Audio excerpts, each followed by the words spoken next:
Welcome back to the last set of PowerPoints for the section on Judaism.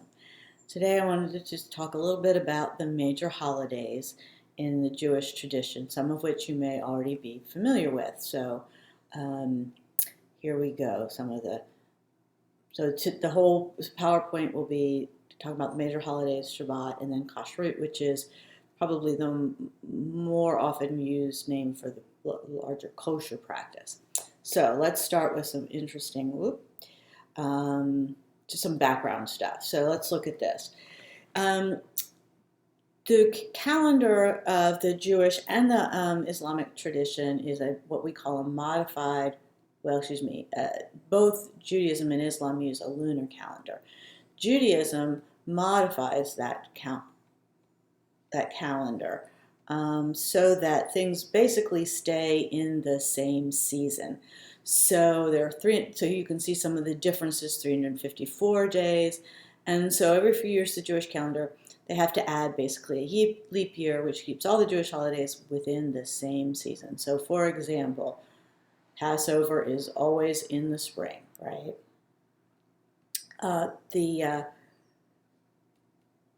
Again, this is something they take out of the Old Testament, and that's where Islam gets it from as well.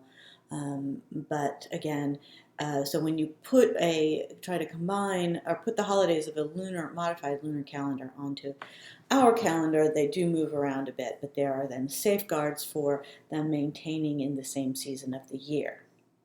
And so the rituals then very much reflect the agricultural origins, and they're a combination of basically agricultural festivals and festivals that celebrate their history. So here is a list through 2019-2020. The ones I have highlighted, the ones that are in bold and underlined are the ones I wanted to talk about today. The others are more minor festivals. So we start the calendar year with Rosh Hashanah. This is head of days is what it literally means. It is the New Year's celebration, and it occurs in the fall. So it is a fall, as you can see here, this year it occurred the 30th and the 1st. Also remember that days are counted from dark to dark, and that's why it never corresponds to one single day in our calendar. So Rosh Hashanah then is a fall festival. It is so New Year's begins with with basically the harvest and the coming of winter. So in general, over the years, you've got the apples and the honey, which are symbols of sweetness, the blowing of the shofar, the ram's horn, which is used in several different ceremonies throughout the year. It then begins a 10-day period of repentance, so time of reflection and thought about the new year and the year past, ending in Yom Kippur or Day of Atonement. Teshuvah, which literally comes from the verb to turn around, is the Hebrew for what we would translate as repentance. And so here comes from one of the one of the tractates of the Mishnah. For transgressions against God, the Day of Atonement atones. For transgressions of one human being against another, the Day of Atonement does not atone until they have made peace with one another. So again, this idea of repentance is both, there's the vertical, but it doesn't count unless there's a horizontal. It is a very, very solemn day as it is practiced. One is expected to make all repentance to others before Yom Kippur begins, and then the day is spent fasting from dusk to dusk or dark to dark, and most of the day is spent in the synagogue in congregational prayer. So this is very much a synagogue service, and of course the more orthodox or observant one is, the more seriously you would take this. And that, by the way, is an image of the Wailing Wall in Jerusalem, which is one of the walls still left of the original temple. So you get the new year, a 10-day of repentance and reflection that ends with Yom Kippur. And again, this idea of atonement that makes the community and the individual get right with God.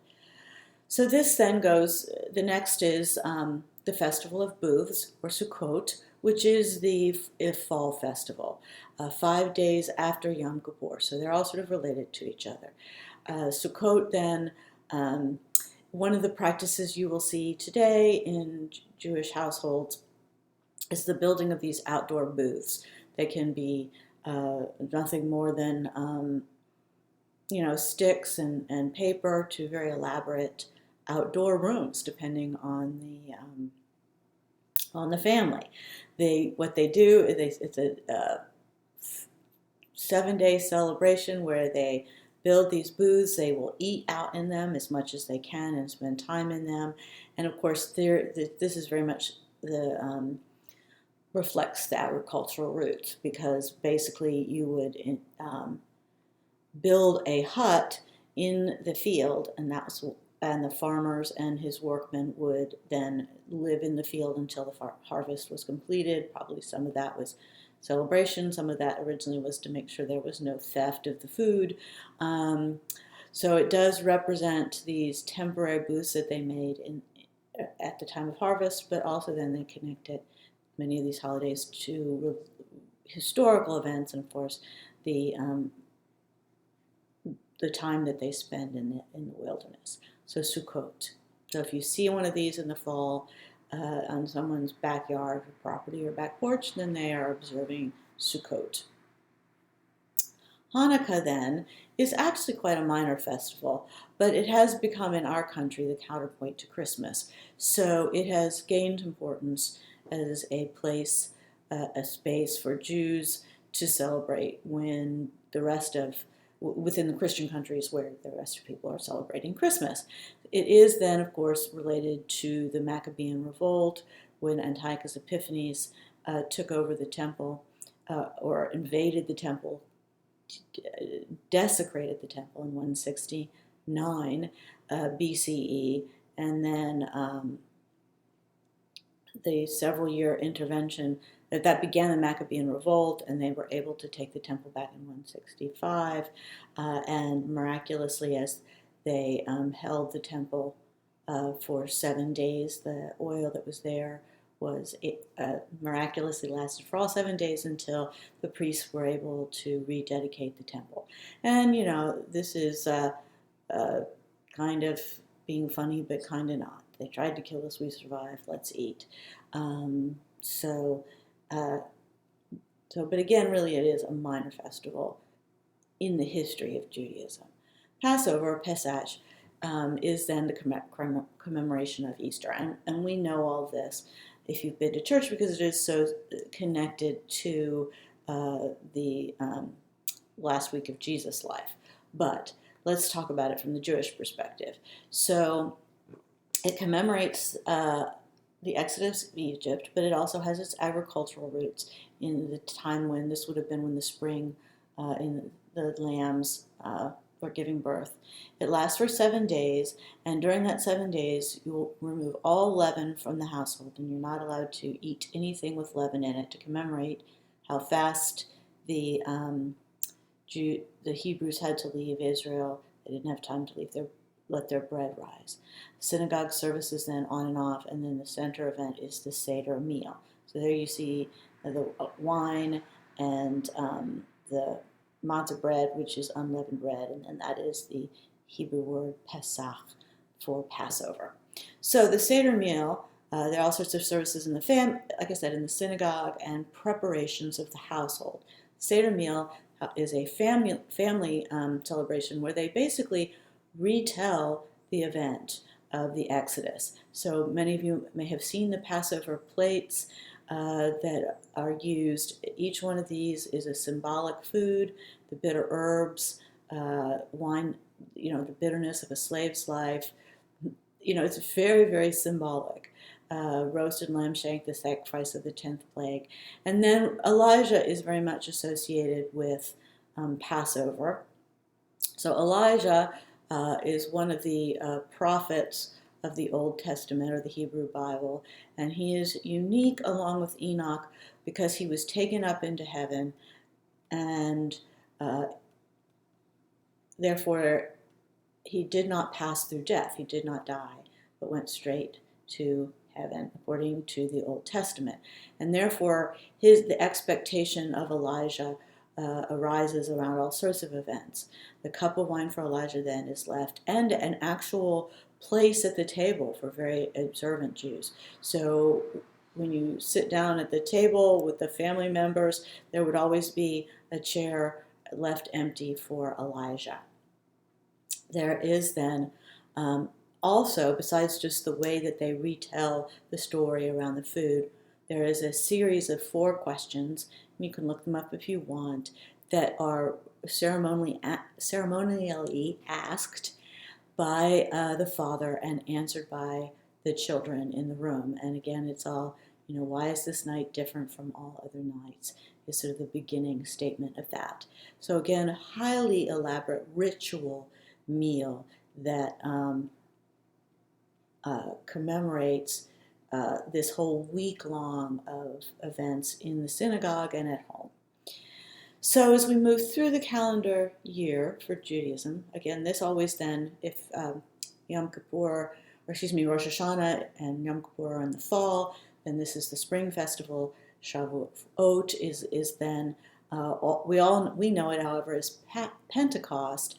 It occurs 50 days after Easter. So remember the importance of the number 7. 7 times 7 is 49. And then the 50th year, and the Old Testament talks a lot about the year of Jubilee, and this is then a Jubilee of days in a sense, or a Sabbath of weeks is another way that they talk about it. So this is a very important sort of number. It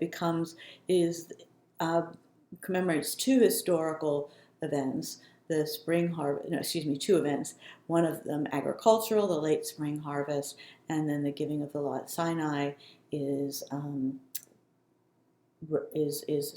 celebrated as well. It is a 2-day festival, and in general, it is commemorated, at least in part, by the reading of Ruth, which is a story that takes place, the book of Ruth takes place at a harvest. That is how she and Boaz get together. So, Shavuot, as we move through the year. Of course, Christianity, we take this up as Pentecost. So those are the major holidays. There are minor ones, but I did want to then talk about the Sabbath, which again, an Orthodox, conservative tradition, very much kept among that crowd, and then Reform, it just depends on your choice, right? So it goes from sundown to sundown on Friday night. So once a week, the Sabbath. It begins with the lighting of candles. So you can see here, not an atypical picture. A family gets together, they get dressed up. This is often a very formal meal, a celebrated family that begins with the praying of the mother praying over the candles to welcome the beginning of the Sabbath. This is often practiced alongside, especially the young female children will practice this along with her in preparation of then doing this for themselves. The Friday night meal then is very family oriented, and then during the day they will attend, so during what we would think of as Saturday, they will attend services. So Friday night meal, Saturday, the Sabbath. Now, that is also, again, for observant Jews, the commandment not to work is central to their observance. And so there are ancient rules that have been adapted to changing circumstances. So here are sort of a combination of things that are not allowed to be done. Writing, handling money, definitely works. Switching on a light, turning on an electrical appliance, driving or riding a car. These 3 actually sort of come from the same rule. There is a rule that you cannot light a fire or strike a match, because that's considered work on the Sabbath. And so we don't live with fires anymore. But the rabbis have decided over the years that definitely, with a car engine, that is starting a spark. But with turning on a light or electrical appliance, that the connection of the electrical circuit is considered the modern equivalent of lighting fire. So this is not allowed. But also remember, given the ethical component of the Jewish tradition, you're not allowed to ask your servants to do anything either. So if you wanted to hire, you couldn't just hire a Gentile and have them cook for you or do whatever you needed to do. This would not be acceptable. So just a kind of a brief listing. Now, for truly Orthodox communities, people who are very much following this, you are allowed to walk a certain number of steps outside of the home. And so one would make sure that you lived within walking distance of a synagogue, so that you could go to the Sabbath service without working. However, in many cases, the Orthodox Jews will gather together in the same neighborhood, because there is a rule that says that you're allowed to walk with an unlimited amount of steps within a compound. And so many Jews will build their houses near each other and within walking distance of a synagogue outside of this, but within this compound, they can visit back and forth as much as they want without breaking the Sabbath rule. So you can find an Orthodox Jewish neighborhood. You will find the outside limits of this compound marked in some way, so that the Jew who knew that they were there would know not to walk any farther. So there are ways then that community is still maintained. You don't have to stay inside your own house alone. Well, I'll see how well that's going for all of us right now. So anyway, here is the basic blessing of the Shabbat. You can see it in Hebrew there. There is its translation if you would like to try and pronounce it.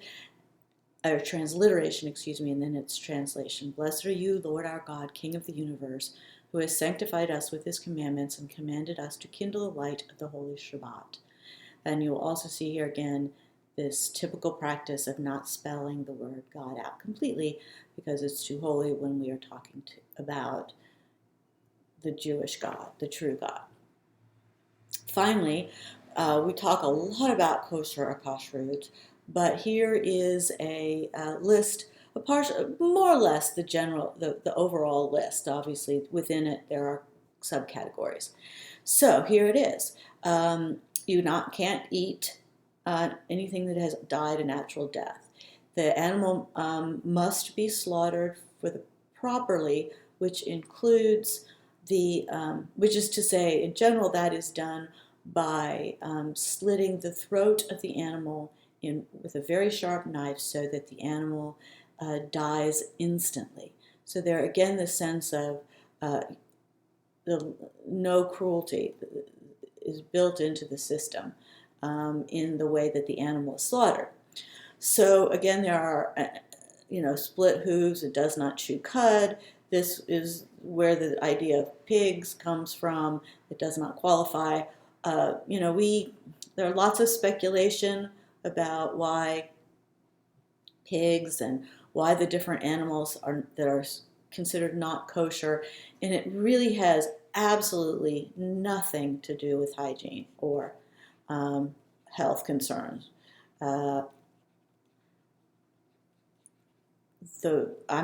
Probably many of you have heard that pigs carry diseases, and that's why they were not allowed to be eaten. But basically, that's reading the modern world onto the ancient.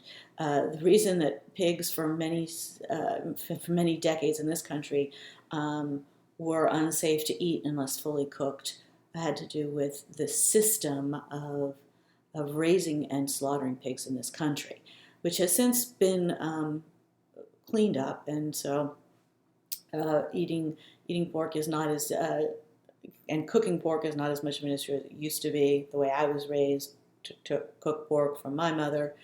Um, but again, the health reasons are not at all the concern.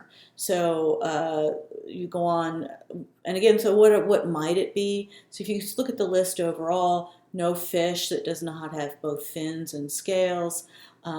We will I'll skip down here to the insects of any kind, and I think that the best just understanding of where kosher comes from has to do with proper places. So if you read Genesis 1, it's all about, go back and read it. God creates the place on the first 3 days, and in the second 3 days, he creates the inhabitants of that space. And so there's a strong sense of everything in the world and God's creation has a proper place. But there are certain kinds of things that don't fit. So let's go back to this. Fish, things that live in the water, have fins and scales. If they don't have fins and scales, then they're not in their proper place and they are not kosher. Insects fly, but they're not birds, and therefore they are not in their proper place. What about the split hooves and the cud?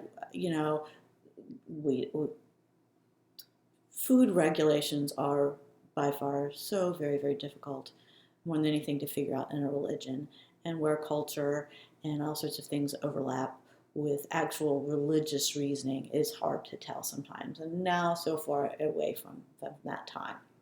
So this is also the other major issue. Meat and dairy may not be consumed at the same time or even be cooked in the same pots.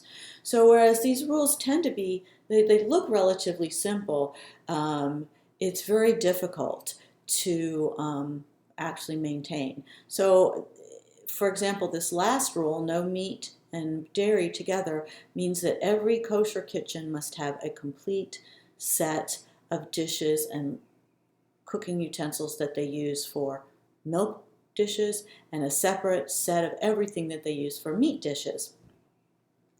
If you ever are in a situation where you would like to have a meal with a person who keeps kosher, your best option is vegetarian. So if you want to be a good neighbor someday, vegetarian is always the safest way to go to make, because that by definition is kosher, a vegetarian meal. So again, it is very difficult for the families that do this. One must live close to or get one's get one's meat from a kosher butcher. A Islamic butcher shop would also work. So in many communities, the Islamic and the Hebrew or the Jewish grocers both cater to the same dietary restrictions.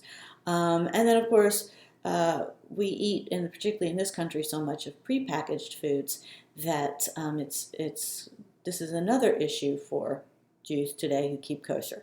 So start to look at food. These are just a sampling of the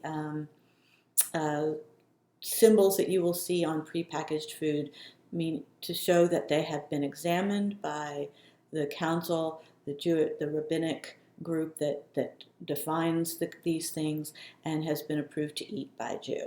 So again, this is a sort of a very much but as a ritual, then it is because God has said this. This is why we do it.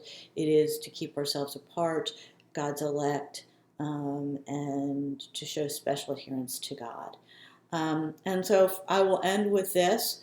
You can actually find a McDonald's that is kosher, and if you ever go to Israel, look for one and take a picture and send it to me.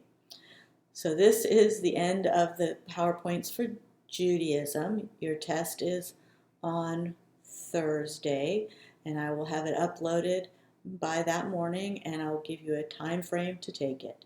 So if you have any questions about this, let me know. Have a good one.